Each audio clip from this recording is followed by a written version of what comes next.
Velina me ke aloha, e nā hoa makamaka o nā moku like ole o ka honua nei. Mai Hawaiʻi iki, Hawaiʻi nui, Hawaiʻi poko, Hawaiʻi loa. Mai Hawaiʻi nui a kea hoʻi. Aloha no kākou. Ua ʻōlelo ia, o ke aloha ʻāina o ia iʻo maoli. O ia no ka mea e kū ana a e hoʻomākaukau ana. Ia iho, no ka paio ana aku, no ka pono o kona ʻāina hanau. No leila, o ka hana ana nā ʻōiwi i kēia manawa, a me ka hana a ko kākou po e kupuna, e hoʻi hoʻi i ka mana a me ka pono o ka ʻāina ʻōiwi, a e mālama i ka ʻāina me he pokiʻi lā, he ʻoia iʻo, a he kūpono, I maʻe hou, a I noho hou ka hano a me ka mana, ma luna o ia ʻāina I make e nui ia e kākou. No laila, ke ike ia ka ulu mōhala a maikaʻi ana o nā laʻau o ka ʻāina, a he mea hoʻohauʻoli mai I ka mahi ʻai, kāna mau keiki, a me kāna mau moʻopuna, no ka mea, o ia ka pono a me ke ola, ka pō maikaʻi a me ke kū ono. O ia kū ono o ka ʻāina, ka pahu hopu. O ke ola lupa o ka ʻāina a me kona poʻe. No leila, ke puana e nei no wau, e aloha I ka ʻāina. Ka mea nāna kākou e mālama. Nāna hoʻi e hoʻolako a hanai ya kākou. As we gather today via digital platforms, we recognize the unceded lands and territories that we currently dwell upon. We recognize the complex histories of colonialism, oppression, and exploitation of Native peoples and people of color across our island chain, the Americas, and the world. We acknowledge the intersectional issues that we are grappling with in the areas of systemic racism, inequality, accessibility, discrimination. This is a time of deep rumination for us, a time that calls on us to ground ourselves in order to make change and promote healing. As is suggested by this series, we are returning to the source that grounds us in our practices and artistry. Here in Hawaiʻi, as it is for many indigenous peoples, the ʻāina, or land, is what grounds us. It is our ancestor. Caring for that land, being a humble steward of one's birth sands, and giving true aloha to that land reconnects us to that ʻāina. That is a path to healing ourselves. Return to the source. Aloha ʻāina kākou.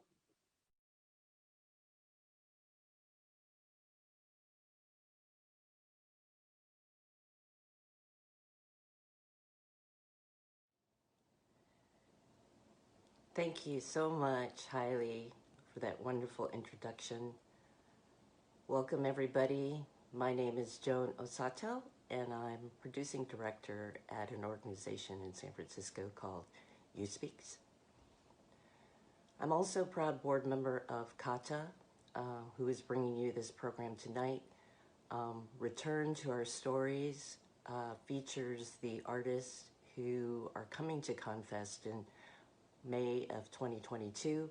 We wanted to feature them as well as get to know them, also to know how they've been faring throughout this time of COVID and the pandemic and no live performances for an entire year almost. On that note, I want to introduce you to a good friend of mine, a great colleague and a theater maker of renown. It's my esteemed privilege to introduce you to Sean San Jose, renowned and famous and infamous theater maker here in the Bay Area. Sean is a playwright, he's a producer, and he's the founder of Campo Santo, which has been doing new works for almost 25 years now. Great to introduce you to Sean San Jose, who's your MC.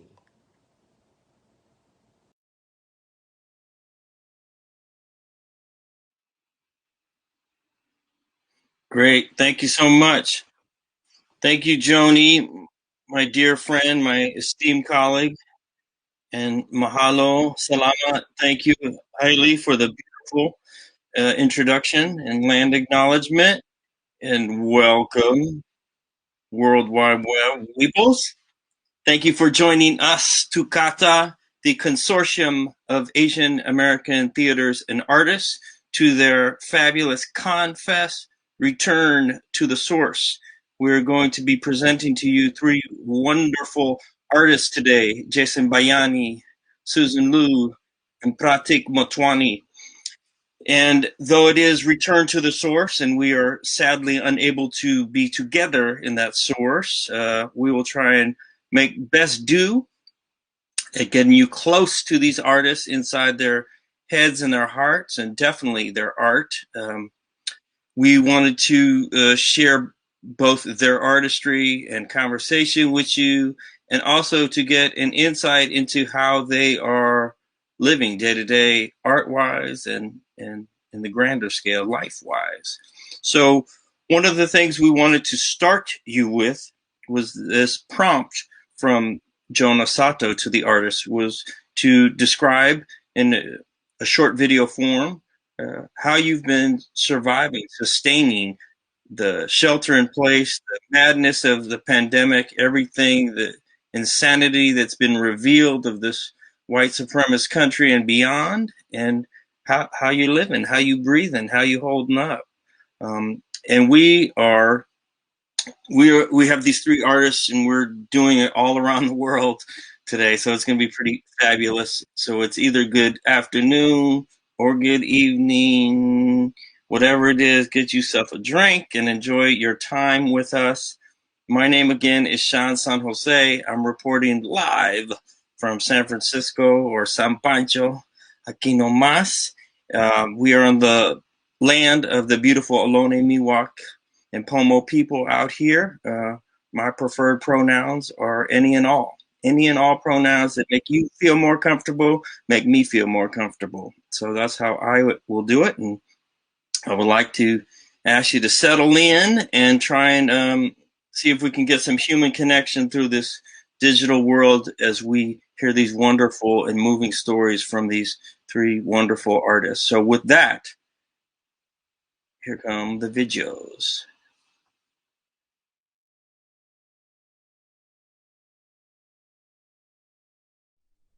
This is Lincoln Park.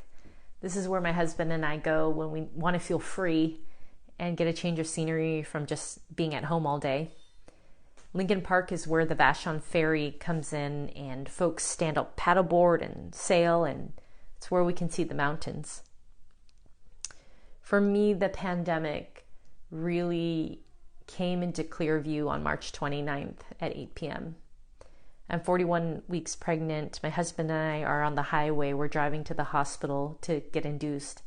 And I ask him, do you want the kid to call you Ba in Vietnamese, father, or Appa, Korean, father?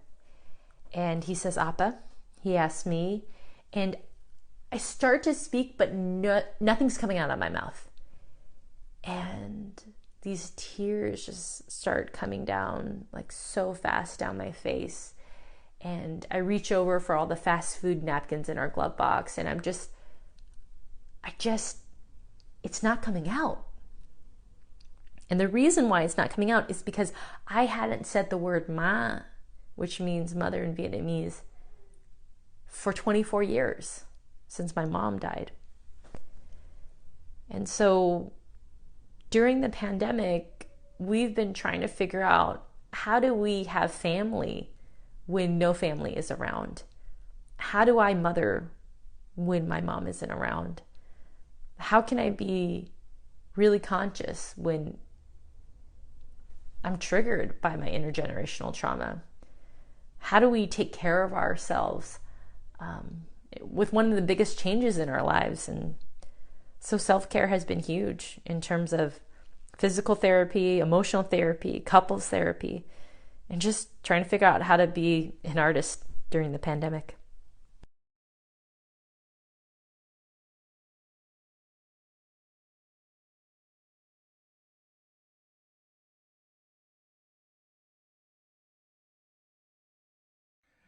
How y'all doing? My name is Jason Bayani. I am a poet, performer, and currently work as the artistic director of Kearney Street Workshop in San Francisco. It's the oldest multidisciplinary Asian Pacific American arts organization in the country. I'm very proud to be working there. You know, we're a 50-year-old arts organization. It's been an amazing experience. I'm also, as you can see behind me, very much a wannabe DJ at times. So yeah, I was born in San Francisco and raised in Fremont, which is about 30 miles south of San Francisco. I've lived in the Bay Area for pretty much most of my life, except for maybe like the 2 years I spent living in Texas during my 30s, which was a interesting experience. But man, I mean, for real, I'm a Bay Area guy through and through. Went to SF State like during the late 90s, and that's kind of how I got involved in the art scene over there when, you know, I started writing and doing theater. I did theater actually with Bindlestiff Studio, which is still around today, the only Filipino-American run black box theater in the country. And yeah, I did some work with a comedy troupe out of that space called Tongue in the Mood, which was like pretty awesome time. But after that, I really got into doing poetry slams, and yeah, that was for most of my 20s. I was competing and doing shows across the country, and I continued to do that through my 30s, and then I got my MFA, and after that, I published 2 books of poetry. The latest, Locus, is tied into my stage show, Locus of Control. It's a simultaneous project I put together. The poems that exist in Locus also exist in the stage show, and they kind of work together, but they're not the same thing, but they kind of are. It's, you have to see it for yourself. For the past year, I haven't really been doing much. I haven't been doing much writing or creating or anything like that. I think I'm still trying to figure out what the hell just happened or what the hell is continuing to happen. When things started getting serious, I was on the road, doing some readings, and my partner who lives in Minneapolis came down to join me, and I didn't know then that would be the last time I'd perform in front of an audience, and that would be the last time I'd see her for months. If you were to ask me how has all this affected me, I'd tell you I'm still trying to figure that out. I don't know. I think one thing that became clear is that what this thing was, what it was going to do was reveal and make visible what we are, what this country is. And so much came to a head. I think coming into this year, I for the first time in my life, I felt like I knew what it was I wanted to be, who I was as an artist. I felt like I had that for the first time in my life. But now, I don't, because I'm not the same person I was before this year started. And that happens. And I have to figure out, who am I now? And what does that mean for me as a writer, as a poet, as a performer, as a person in this world? And so I'm not there yet, and I guess that's okay. But I do know at the end of the day, I'm still trying to do work to create and make spaces for art. I still believe in this thing. I still believe in us. And so that's where I'm at now. Trying to figure it out. Trying to hold steady to my belief. Trying to let it guide me as best as it can.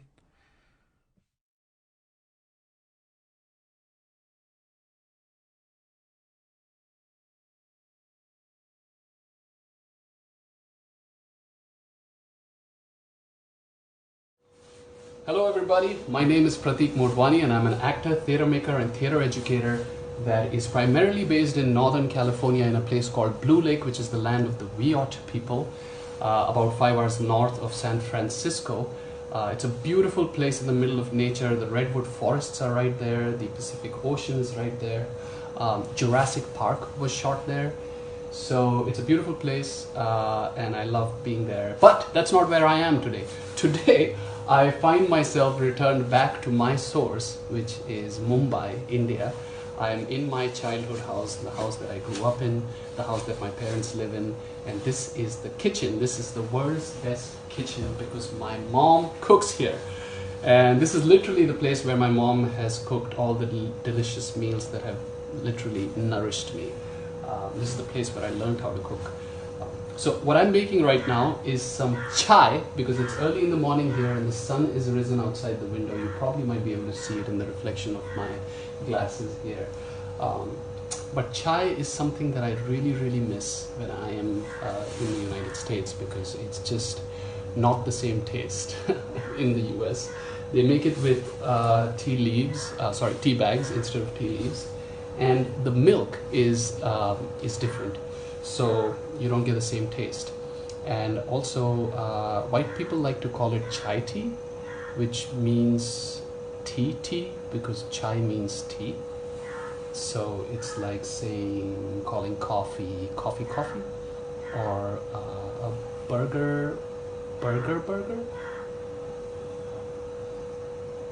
Anyways, the real way to make chai is to have tea leaves, water, and milk brewing all together, and then you put a little bit of cardamom, a little bit of pepper if you like the spice, and some ground ginger for that extra zing. And then instead of sugar, you put jaggery, which is a sugar substitute, which is really, really good for your hemoglobin and gives it a nice rounded flavor.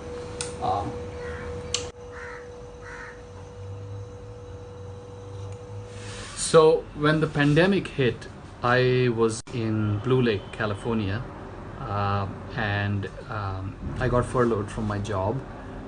So suddenly everything had come to a total standstill.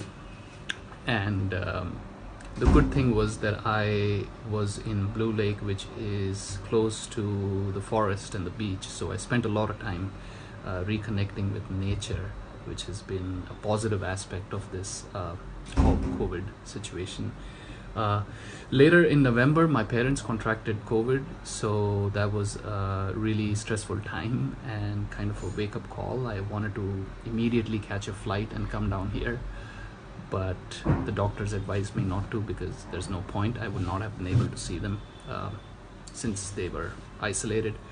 So I decided at that point that as soon as I get an opportunity, I would come back and visit my family and spend some quality time with them and my nephew, who is 2 years old.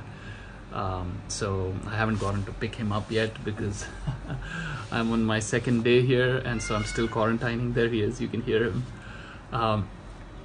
So it's been good in some ways to be reconnected with nature, to be reconnected with family, and I'm trying to look at the positive side in terms of artistically. I'm currently teaching an online devising class for the University of Ohio, and I'm super excited to see how this online medium translates into the work of theater.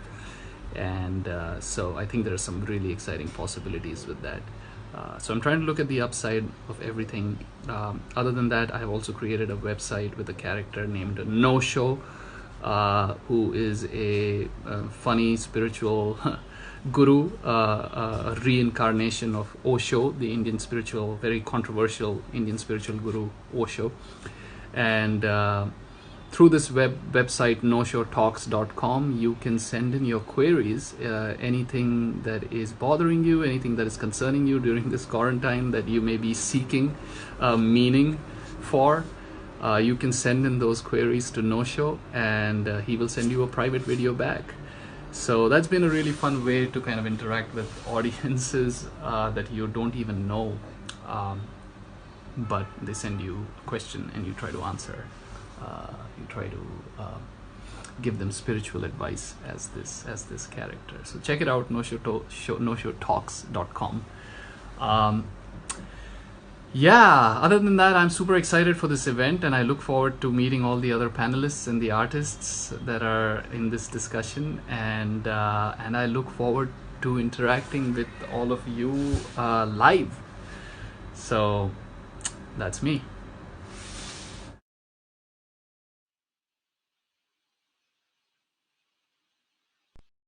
Oof. Thank you for that.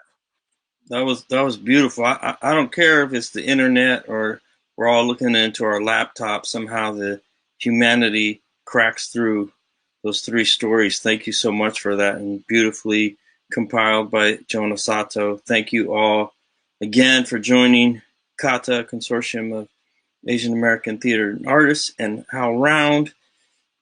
All of you out there in the interweb world, joining us for Return to the Source, ConFest of CAATA. And I want to introduce those beautiful human beings who you just saw there, Jason Bayani, Susan Lieu, and Pratik Motwani. Hello, people. Greetings.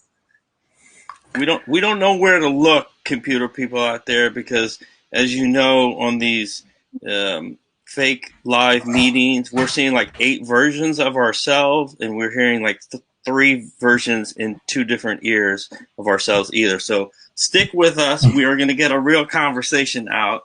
But I did want to say welcome to you three. I really wish we could be in the same room vibing together.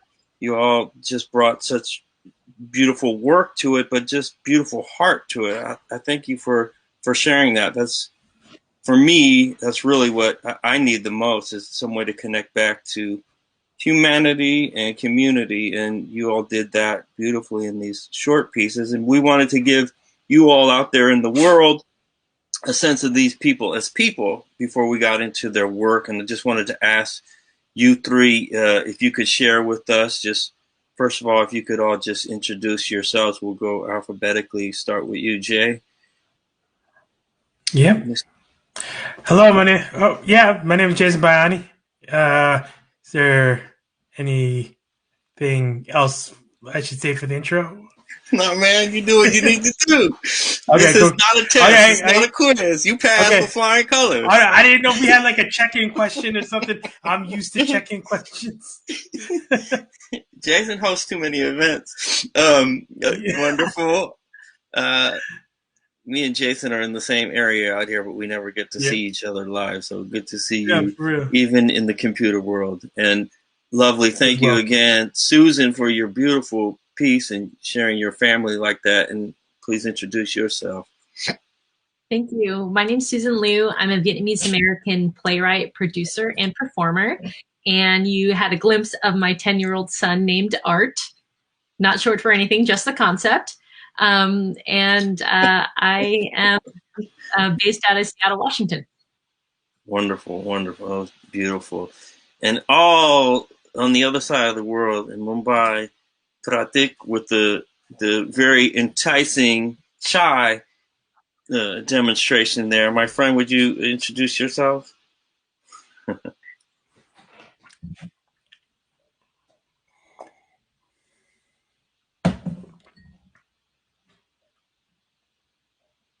I don't think we can hear you unless it's me.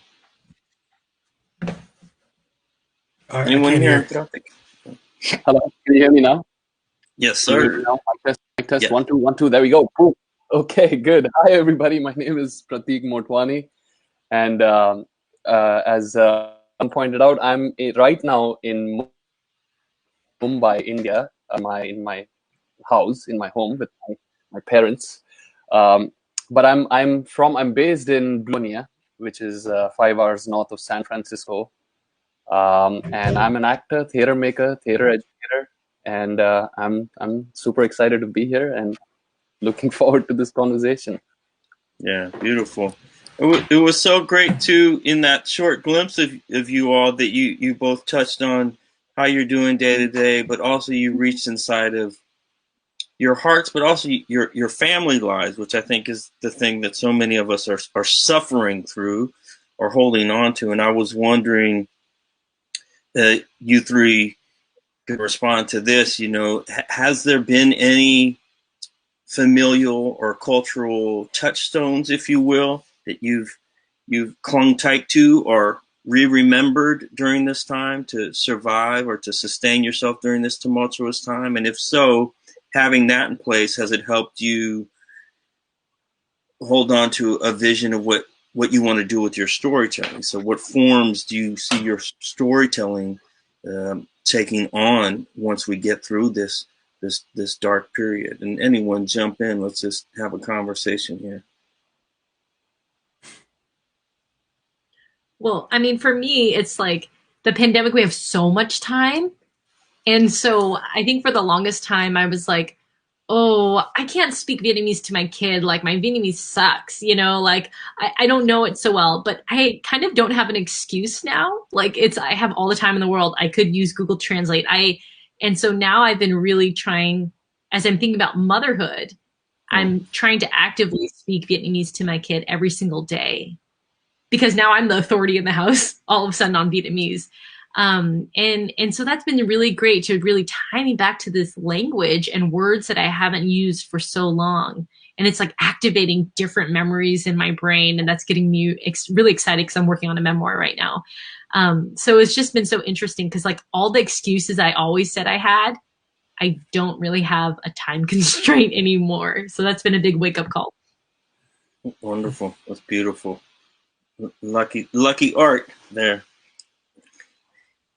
Jason, Pratik? Yeah, I guess, going, like, I've seen my family a lot more, I think, than I have, because they're my pod.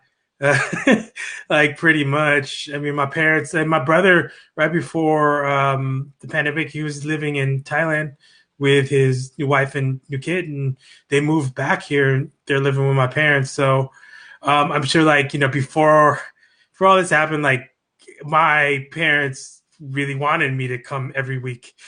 Like, and I couldn't do it because things are busy.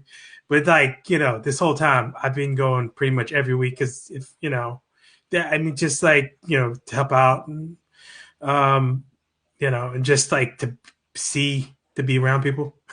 Like, because they're my pod. So, yeah, I mean, so it's been nice to, like, really connect with my family, I think, more than I have in recent years. Yeah, beautiful. Pratik? Yeah. Same here. I came, like Susan said, there's been like so much to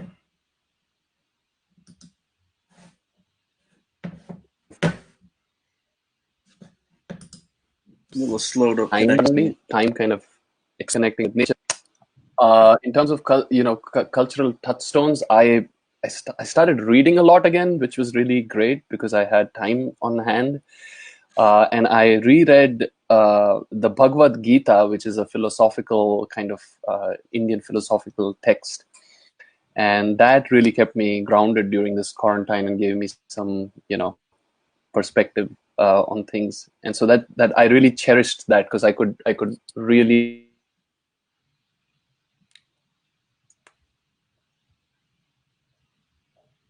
Is he frozen? Oh man, we're missing the good stuff. Yeah. I know.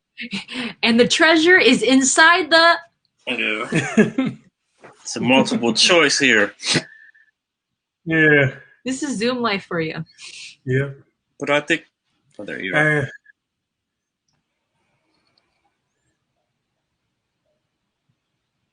We missed a bit. You sprinkled us with some wisdom, but I think we missed it right after you brought up. Oh, I'm sorry. My network connection is probably a little bit funky here. Where did we stop? Where did I? Well, you were just about to tell us what you had learned in returning back to the your text there. Right. Yeah. So I was just saying that I really I cherished the time that I had because I could really reread the Bhagavad Gita, which is a philosophical text, and it's about life. It's about purpose, and so that really kept me grounded during this time and gave me some sort of spiritual perspective on things that were happening around me in the isolation. So. Yeah, beautiful. Return to the source. Indeed, this is really great. Again, I just want to acknowledge and thank you all, you three, for joining us, and anyone out in the world that's joining us, and thank CAATA for doing this, to be able to provide a space with HowlRound where we can share openly and freely, culturally, emotionally, from the heart, and with our art, like you all are doing. Really, really beautiful to hear. And again, this is what we crave, for me, this is what I crave the most, just how to connect with community. So really beautiful. We would love to now show you all out in the world a piece of the art from these three. And I think what we're going to do is give you a short excerpt from the three artists here. And I think we're going to do it in reverse order. So I think we will see a short piece from Pratik, from Jason, and then from Susan, and we will rejoin and break it all down and take some questions and continue to wrap with you all. So get ready for some beautiful work here.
to the finder of my trunk. Inside this trunk is the story of my voyage and a message for my wife. If this trunk has found you, then I know with all my heart that these messages will reach her someday. For out of all who live, it is the sea that has chosen to bring this to you. This is how my journey began. I wanted to go on a solo voyage, across the oceans and around the world. A dream that had always been present in a locked chamber inside the attic of my head that I had finally dared to open. But the hardest part was leaving my wife behind. We had built this boat together, and I had done almost all of my previous sailing with her. So to think of the sea without her seemed disloyal. But the sea was calling me. I could feel it with every fiber of my being. You don't ask a seagull why it needs to disappear from time to time towards the open sea. It goes. That's all. It is as simple as the ray of sunshine and as blue as the sky. But I just did not know how to explain this to her.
McKinley said he never wanted the Philippines, but they came to us as a gift from the gods. A lot of people struggle to understand a God and can't handle being unsure of what that means. They can't live with doubt. They need to see their God as an extension of their values and affirmation of their beliefs. And what eliminates that doubt better than to believe in one who speaks as you do? In the Philippines, McKinley saw an uncivilized nation that was not fit for self-government, a foothold in Asia that would be coveted by every expansionist power. In weighing this, he said he got down on his knees and prayed. But when you pray to the God of your own making, what else would it tell you except there could be no better country, there could be no better conqueror? How many dead bodies can we attribute to the inherent certainty of white men? This belief that they should belong everywhere. Rarely they consider where they should be. Always they consider where someone else shouldn't. When they walk into the room, they become the room. And the story is no longer how you came to be inside of it. The story is this room. Now this room contains you. And the door that had led them in becomes the same door that leads our people out into more rooms that are America. And always I'm told, are you not grateful to have this room? There could be no better room to contain you. Always it is defined for me, and never am I the one to define it. So this is me writing myself. And this is me writing the room. And this is me writing the house that is America. This is me writing the city block, the ground beneath our feet, the great big sky, and this world that contains us, that sits inside of a universe that reaches out into nothingness and turns it all into material space. In this room, I'm always told I am nothing. And from this same nothing, I make myself material.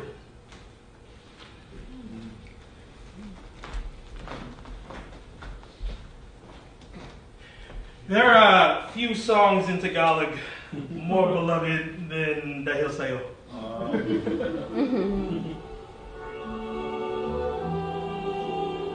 It is part of a specialized genre of songs called the Kundima. Yeah. Shout out.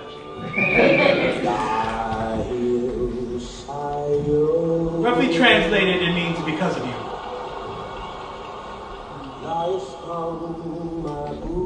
Because of you, I want to live. My parents, they tell me this is their favorite version. It was sung by Nat King Cole when he came to the Philippines in 1961. Who said afterwards, people were calling him the man with the refrigerator in his voice. Because when he sang, it was effortlessly cool.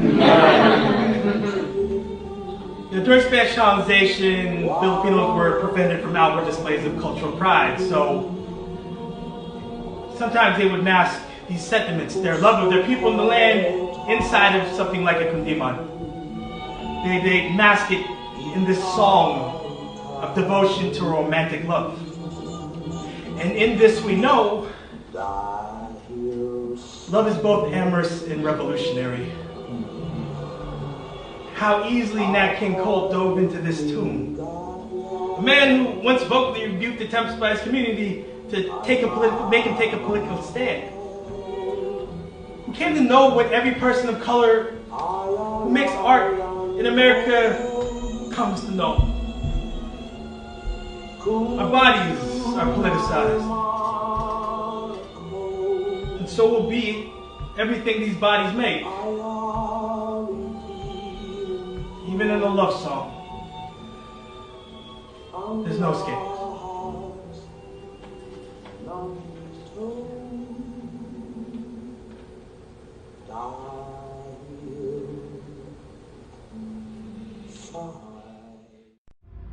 Kids say stupid things to their parents all the time.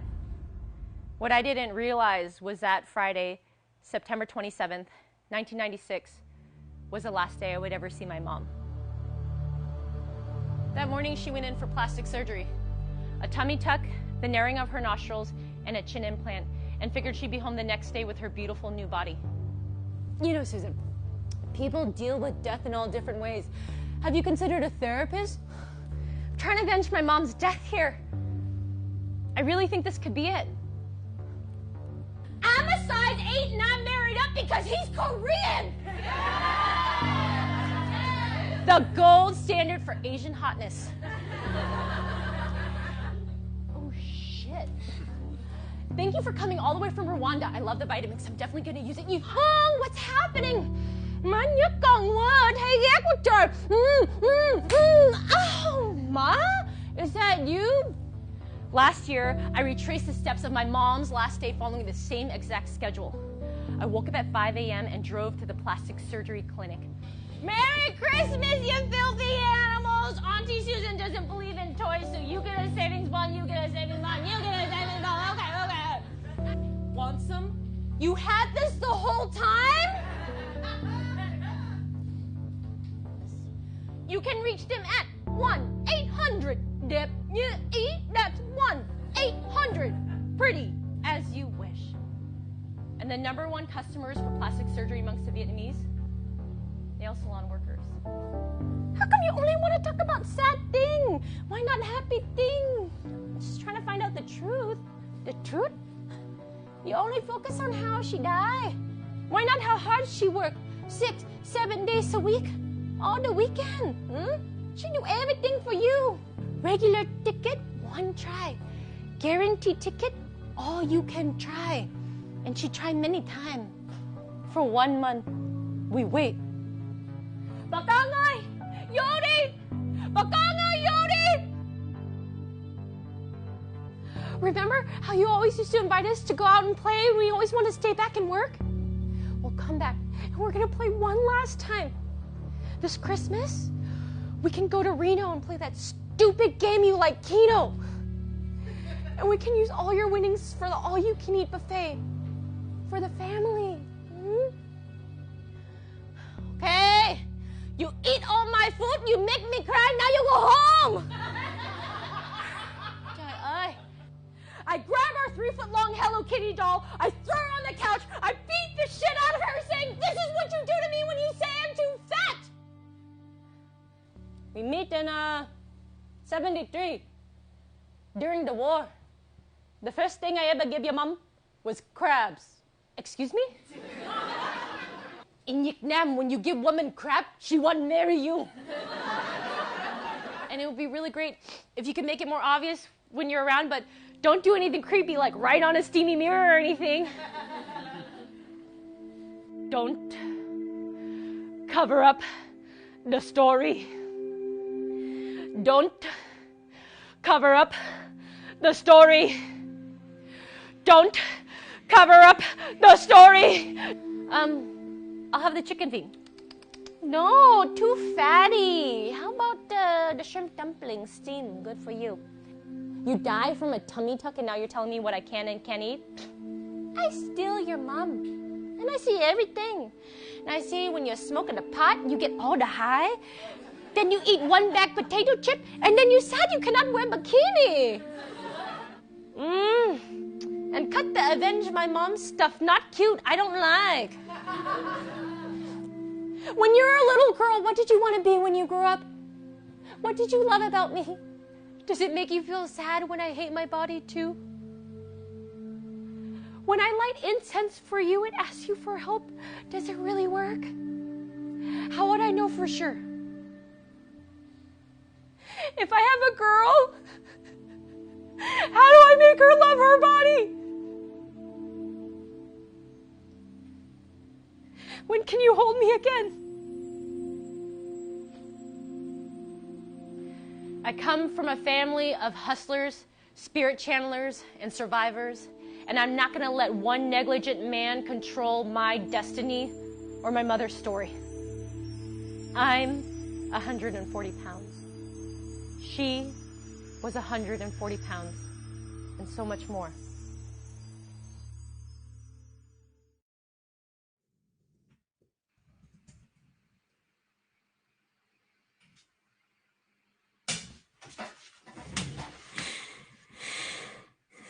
I miss the theater. I really do.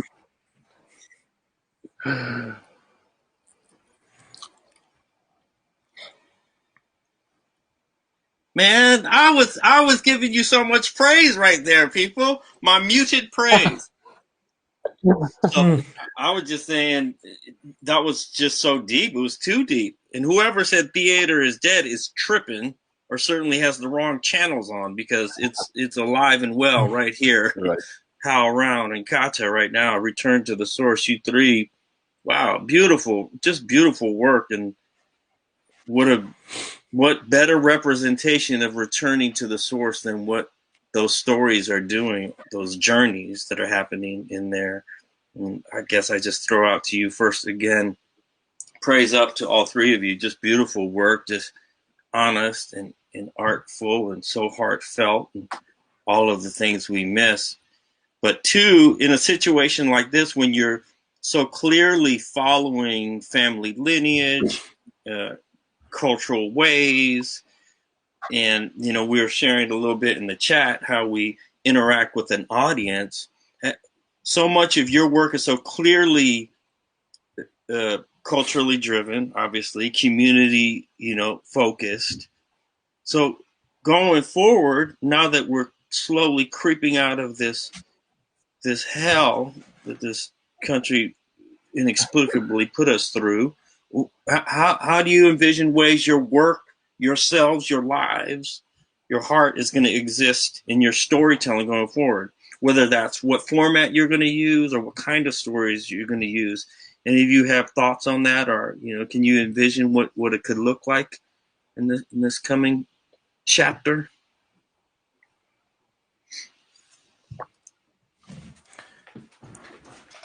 Yeah, well, to just make a living during the pandemic, I had to acknowledge, after I was in shock for a few months, that the stage is not physical. Like, it's not physical. It exists, but no one's in it. So this is now our stage. And so I finally got to a place where it started to feel kind of liberating. Like, okay, it's not just a theater. Okay, I don't need to be in the silo of this is how I do my art. And so during the pandemic, I've been like, okay, I'm going to work on a book proposal. Yeah, it's time to write a memoir. Or me and my girlfriends, we talk all the time about really intense stuff. And I was like, let's play with the podcast medium.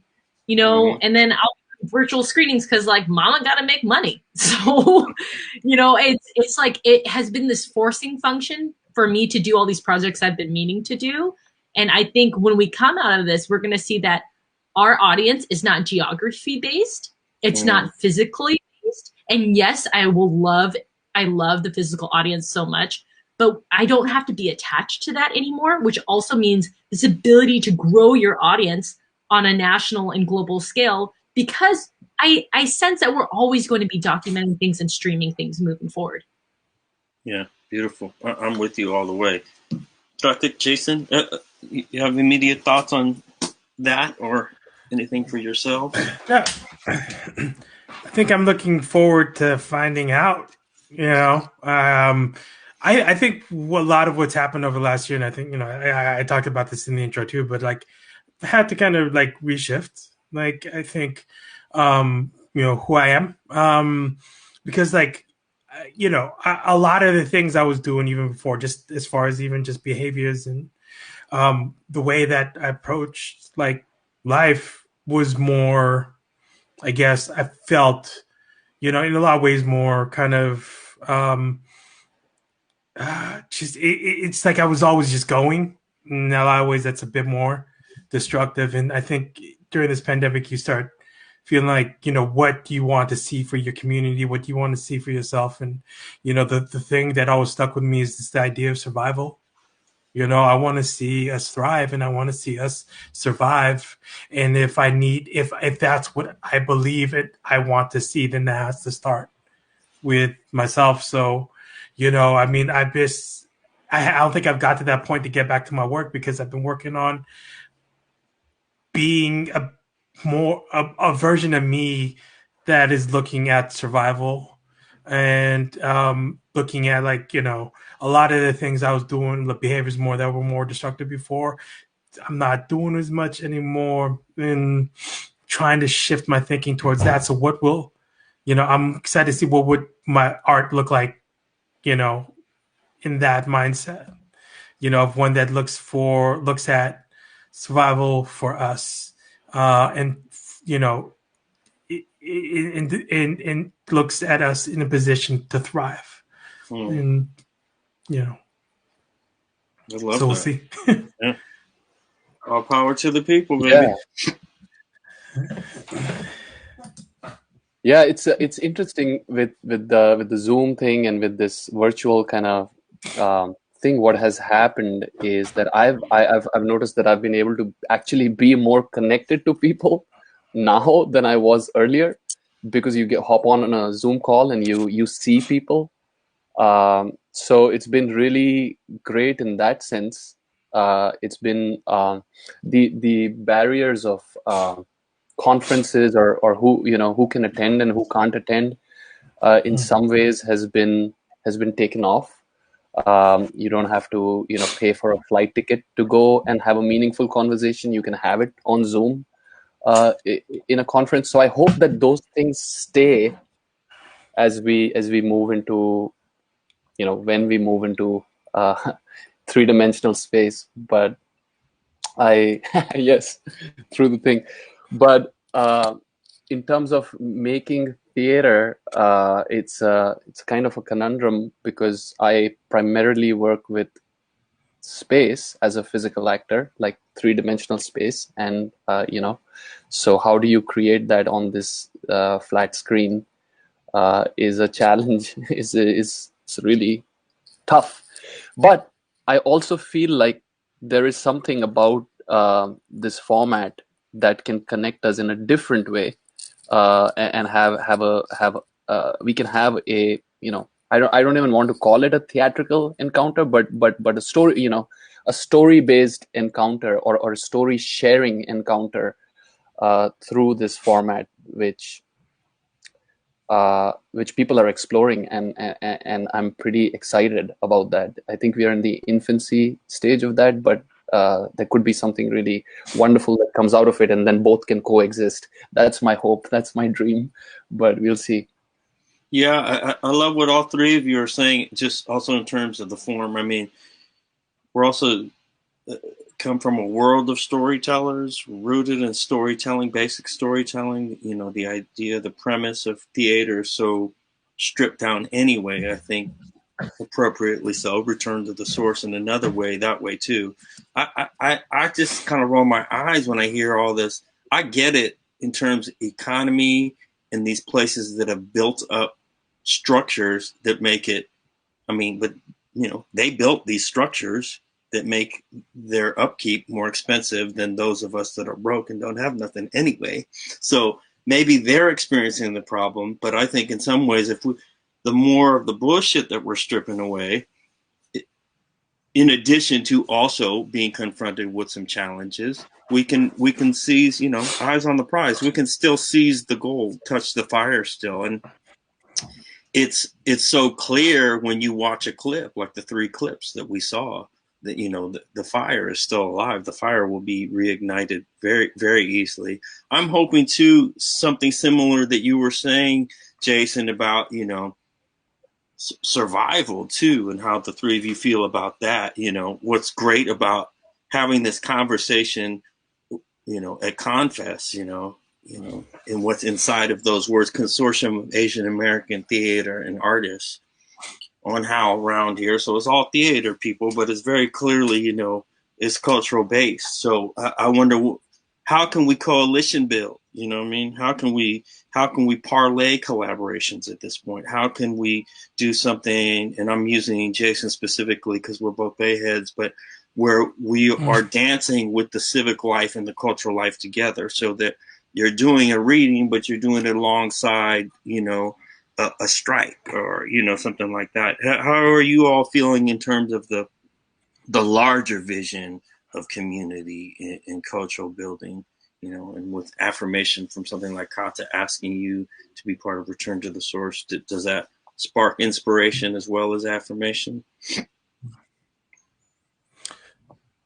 Yeah, I think one of the things, as far as like being able to foster community, and this is something that's, been a little tough for, organization I work for, is that like one of the things that like, you really do miss is like something as simple as the opportunity to eat together, and how like food really does kind of like being able just to, even if it's just snacking around the table, how that builds like, community and stuff. And I think that how do we until we're able to do it again? Because even if we're able to have live events again, something like food is going to be hard to reintegrate into like that for a while. And so, trying to figure out how do we make those connections, again, how do we, try to build those just kind of like simple moments of connection over, over the internet. And there are like so many interesting platforms now where we can just sit and talk. And I think like, it's not too far away, the connections can still be made, and I still like feel a lot of like the good feelings I feel when I go to regular events. But I mean, it's hard to be able to discount the fact that that part is missing. Yeah. So I'm not sure. Susan, Pratik, you two have thoughts on that? Yeah, I mean, I think what's been cool about this is the mouthpiece has gotten really a lot bigger. So for me, I've been doing different virtual events, and then I can ask my peeps in LA and Boston and Seattle to do shout outs because it's still relevant to their audience because they can interact with it at any time, right? So it's kind of cool to be like, oh, I don't have to reach out to people just when I'm in their town. I can reach out to them all the time. And if they need me to shout something out, I'm happy to do that too. So I feel like the form of collaboration back and forth is more fluid, and we're more open to supporting each other because it's going to help, rise all tides. It's going to help us all build our audience and find the right people that we need to find. I've been doing different events with, like, say, Oakland Asian Cultural Center, and we'll be getting notes from people around the country saying, like, in my local town where I grew up in Houston or in the Midwest, we just don't have these cultural centers. They do so much for putting on this programming. And it's just so great because they don't have to fly there, and they can be fed in the ways that they want to be fed. So I've been really grateful for that. And so it feels like collaboration is just a lot more fluid than before. Yeah. This thing of returning to the source, and what I feel like for what's happened for me personally is the isolation of not being able to be in community, be in a shared space, has made me more awakened to the need of that I have of communal sharing and being in community. And theater kind of does that. It brings you together, and so does food, like you said. So I've been questioning in these times. I've been questioning the idea of like being driven towards artistic excellence, and I'm kind of moving away from that actually, and moving more towards being in community and sharing stories in community. And so I don't know how that's going to affect my work as I go forward, but I feel like somewhere I lost the source, which is or lost the fundamental reason why we share stories, and a thing like CAATA where we share stories that are specific to our culture and our who we are is so important. Is because in this community I find like I find like there are more, I feel at home in this community, and so I want to build more spaces like that for myself and for others around me through my work. I don't know how that's going to happen quite yet, but that's what I would love to do. That's beautiful. And Pratik, looking from the international scope of it, are you envisioning that coming back to Blue Lake, coming back to the States and doing it like that? Yeah, I at the moment don't know where my home base would be in the United States. So that's a bit of a question, and I'm trying to refigure that out. So it's in transition. It's in the middle right now. Yeah, really great. I think one of the important things for all of us to hold on to too is as impatient, as needy as we are to get back to life, quote unquote, as it was, I mean, whatever that means, and more importantly, get back to family, I think we also want to remember too. We want to remember the things that were revealed during this time, and how we are still the outsiders, how we are still the underrepresented, how we are still dying more than anybody else. And so I say that not just to get on my usual soapbox, but also to say, you know, like, let's not all, you know, rush to the ocean as soon as they sound the gun. You know what I'm saying? Susan, right. Like the default world wasn't the best world. Yeah.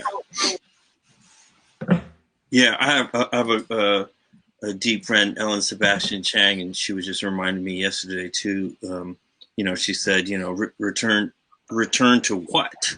You know, because the shit was broken before too. So we're just aware of just how many parts it's broken into at this point, and what's revealed in all those breakages. And I'm not a doomsayer. I feel like I'm a realist, and I think we can use those revelations to move more positively and more lovingly forward, even though I sound like I'm pissed, which I am, because it's a shame to watch people die. And, you know, and so I say all that to say we have these bigger thoughts about what to do and how to respond and the unknown of it. Do you three have more specific thoughts going forward? Like, oh, I've been sitting in the cuts, you know, for dang near a year now, and I know exactly the piece that I want to drop, you know, when summer hits or whatever. You had mentioned maybe memoir or podcast, or, you know, I wondered, Susan, you had said that. Do any of you have thoughts, you know, like, oh, now's the time when I refine the piece, or looking back at that piece that I just shared, I have a new way of presenting it. Have you gotten more concretized in any kind of thinking about what you want to present once the veil gets ripped away?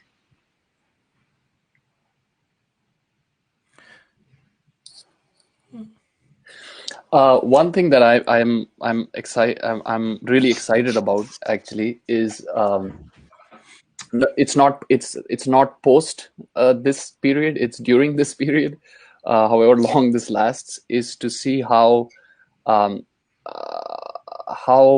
of transmedia storytelling exists within this platform, and how community, how we can kind of change the relationship with the audience. And some people are already kind of doing this with the Zoom format, where the audience is an active participant in the show. So it's almost like a mix of gaming and theater. So where you are players in the performance, and that I'm very excited about exploring. So that's where my head is at the moment. That's so cool. I mean, these are these profound leaps that happen too, because everyone that saw Pratik, he's using shadow, he's using the basic, the oldest old shit that we use, and then on your with your right hand, you're saying, now I'm gonna get into the gaming, the whole coding, all that other shit. I love it, you know, the breadth of us, and that we sometimes also limit ourselves in sort of feeding on the thing that feeds us. I love to hear that scope of vision. Susan or Jay, do you have other thoughts of what you might be doing specifically? Yeah, I think I'm feeling, you know, starting to feel a little bit more ready to writing poems again. You know, but I think, like, you know, I do have some cool things coming up through work and through, you know, just, you know, I'm reading a lot of cool stuff, and, you know, being inspired by a lot of great stuff. And one of the projects working on at my job actually is we're trying to do this, you know, we're doing a collaboration with Belay Creative around trying to do virtual storytelling project. So, you know, we you know, I'm kind of like, it's cool because I get to like interview folks, and we're going to take some stories from these interviews. And, you know, there's an artist here I actually grew up with in Fremont, who's like probably, who's like a pretty prominent Filipino artist named Christian Gaboy, who's going to be working on a lot of the virtual reality stuff, and it's pretty exciting where this is going to go, turning these into stories and having it, if you go walk around the city, you can like bring up these like stories and look at them in kind of virtual reality format. That's pretty exciting to me. So that's dope. Again, too, like, as Joan was saying there, go in, poet, like we get back to our source, like the most basic pen to paper, probably literally for you, Jason, too, to writing poems, but that it has this breadth to it now. I just love the way that, also storytellers, like, we ain't limited by shit. You know what I mean? So like you get challenged by this moment in time, and rather than sort of break down, we not only go back to the source, but we expand the vision. I just love it. Susie, do you have a specific thing that Yeah. Like 2019 was a wild ride for me. I had the world premiere of 140 Pounds, took it on a national tour, came back, was 9 months pregnant, wrote the sequel, performed that, and then COVID happened and I had a baby, right? Like it seems like it was exciting and it was a blur at the same time. And what's awesome about the stage is it's like you can get such a visceral reaction, and I can get that feedback from the audience like right away, and I love that. And now I want to go deep into each of those scenes that I had to compress during the show and take it to the page. So now I'm working on a memoir, and I want the readers to get to know my family even more and really see the childhood and see this journey of me trying to figure out who my mom was and who I am, especially as now a new mother. So I think the story is like live in creation because like art is 10 months now. And then I'm like catching myself being like, ooh, intergenerational trauma, Susan, like you're shaming because of that. And I'm like, I'm shaming. So I'm like trying to like really be aware. I'm journaling a lot. And eventually this is going to be in print form. Yes, I love it. Now, the three of you are mentioning stuff coming up and revisiting. Let's go, plug central, straight to it. Where can people check out more of your works? And especially in this online lifestyle, hit all those hashtags and websites, ticket sources. Tell us, start with you, Susan. I know you got a couple of exciting things coming up. Can you tell folks? Yeah, February is awesome. Next weekend, I have a double header weekend of 140 pounds and over 140 pounds that is pre-recorded. So I'll be doing some virtual, like, ask me anythings after the show. And then also late February, I'm doing a really cool workshop with Artists Trust. And it's open to anyone in the world, and it's about community partnerships. And when you look at the themes of your work, who should you be collaborating and playing with, and who can you find the right partners, especially now, like develop those relationships, and let's go through that exercise and do it. So that's free and all available on my website, susanlieu.me. Yes, break it down, spell it out for the people. We got some non-Viets out there. Okay, it's Susan, Lieu, like in lieu of something. Like, I don't want that. I want this. Yeah. I don't want that. I want Susan. Okay. 140. Beautiful. Pratik, do you have any work that you can share online with folks or upcoming joints? Yes. So all my stuff is housed on embeddedtheshow.com. That's EMBEDDED, theshow.com. So that's the web portal on which I keep updating what's going on. So everything that's going on is on there. So you can just check that out. Does that include new stuff and archived works? Yes. So under the artist section, I just put everything on there. Wow. All right. Everyone can check it all out. Embedded. Okay. Excellent. Jason, go in, poet. Let us know what's coming up. Please check out Kearney Street Workshop, kearneystreet.org, see what we got going on over there. And, I don't have a lot like personal stuff coming up, but my book is out there. You check it out right here, Locus, from Omnidon Publishing. I can't I'm thrown off by like the screen. But yeah, you can buy that anywhere that you buy books. So, and then that's book, and then my first book, Amulet, as well. I have 2 books out that you can purchase. So that's great. And if people do a search, they can find Jason Bayani, and they can find both of your books. Actual books, people. You know, a thing that you can hold in your hand and read it. Put your finger on the paper type thing that Jason has. That's great. Beautiful. Two books. And, you know, bless you, Jason, for representing community and your group, Kearney Street Workshop, training out thousands upon thousands of writers every year. So really cool. That's exciting. I love this. And hopefully on the HowlRound that we can see the names of the websites and all that. I don't know. I just tell people, holler at me real quick. I don't know how to find any of this stuff. Are there any last, parting shots, thoughts, prayers, anything from you all?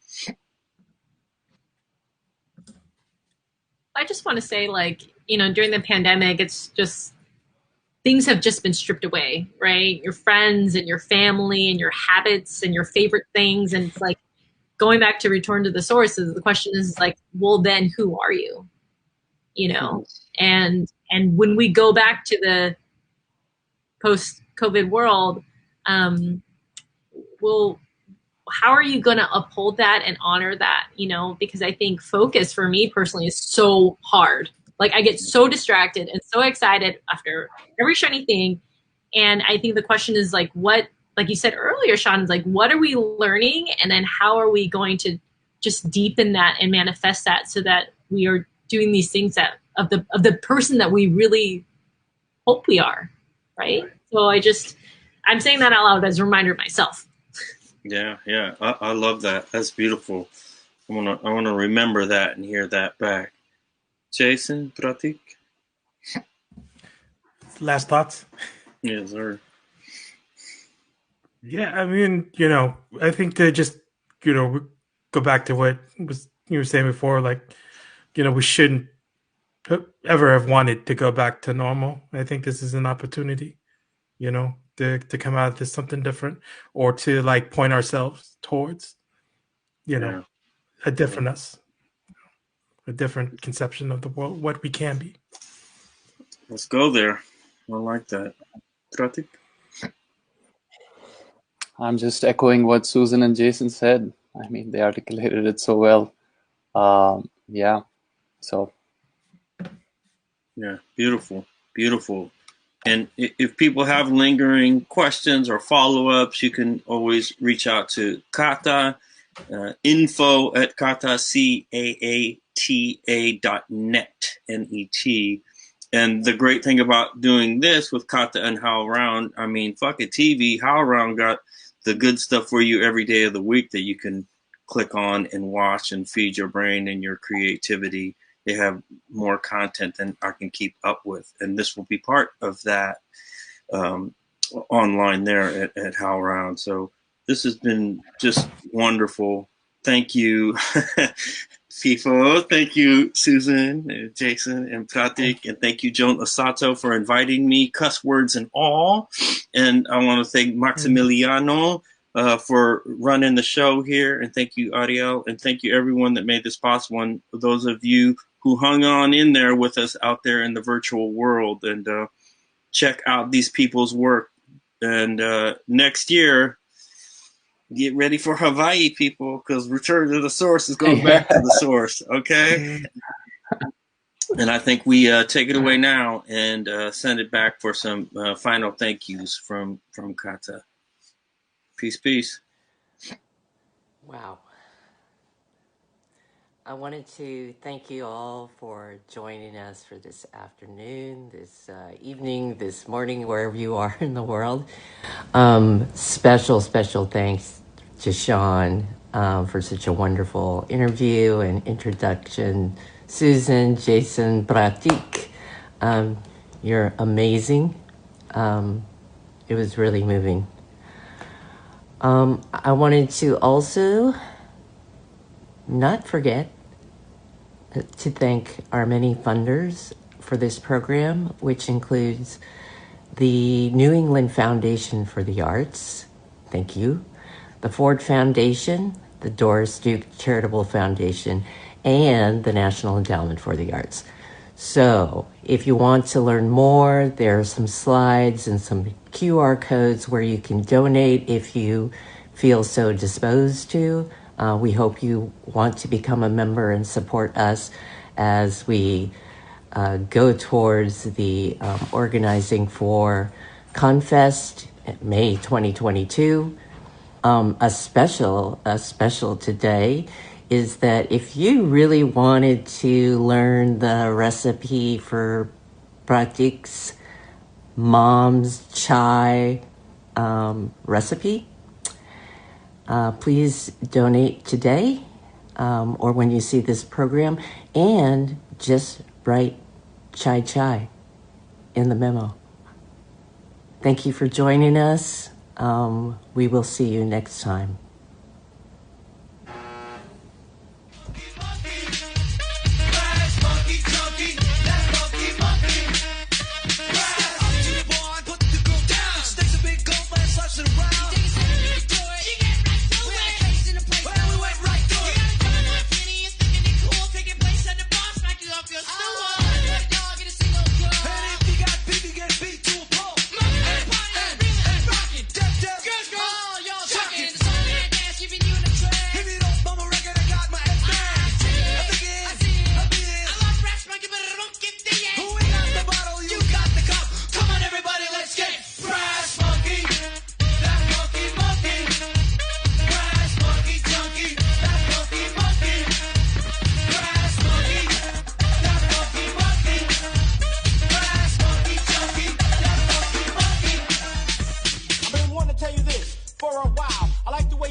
Jam, jam, jam, jam.